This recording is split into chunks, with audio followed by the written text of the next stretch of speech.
At 6 a.m., a dusting of winter weather and a flicker of casualties are nearly all that's visible on the front lines of a battle made in the USA. We're fighting for our rights. The United States is struggling as a whole for the working man.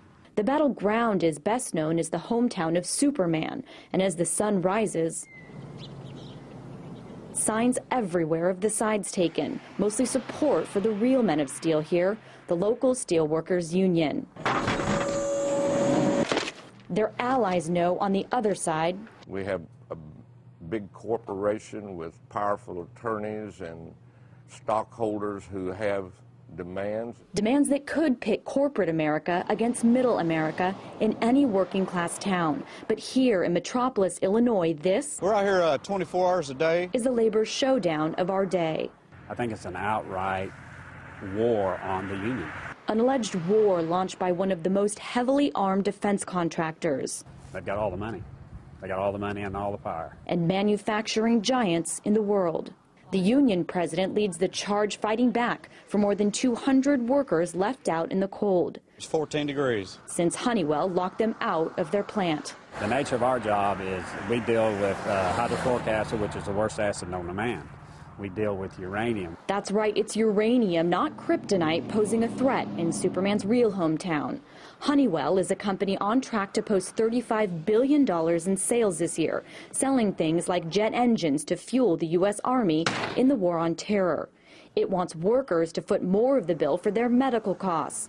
The union refuses and believes the company really wants them out. And I take that as union movement, too. Honeywell claims this is about money. They say they've lost more than $100 million over 10 years at this plant alone. But the workers claim this is about their livelihoods, and more than that, their lives. They've constructed more than 60 crosses here that represent people who have either died or survived cancer they believe was related to the radioactive chemicals they were exposed to working at the plant. I was fortunate. I lived through it. Colon cancer. That was Honeywell's parting gift for retiree Bob Schneider. I didn't make the connection. The federal government did. And this. There was such a push on the plant at the time to get up and running. Is the Honeywell credo that retiree Bill Klingensmith believes led to the near-fatal chemical burns on his face and lungs.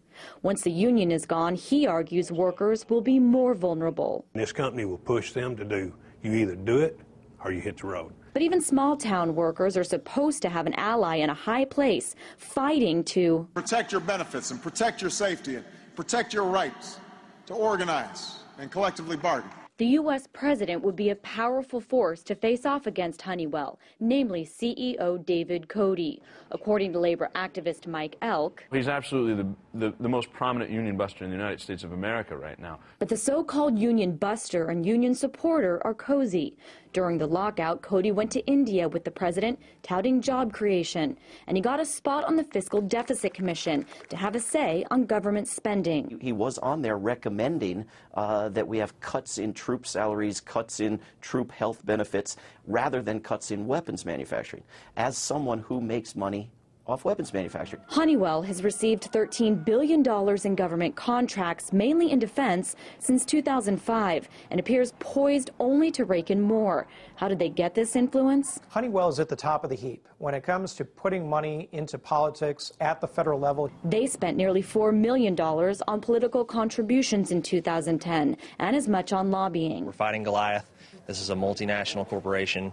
As for the locked-out workers, at the union hall, they stock up to get through winter without work. Thank you. Go in peace, brother. And they sharpen their rallying cry. This is a class war. This is a war all across the country, a war on the middle class. While corporations post record profits and unions have devolved to a dirty word, they have a long way to go. Still, we're not going anywhere. Fighting at all hours for rights they say workers in this country can no longer afford to lose. It starts down here in rural Illinois, and we're hoping it reverberates throughout the nation. Lauren Lister, RT, Metropolis, Illinois.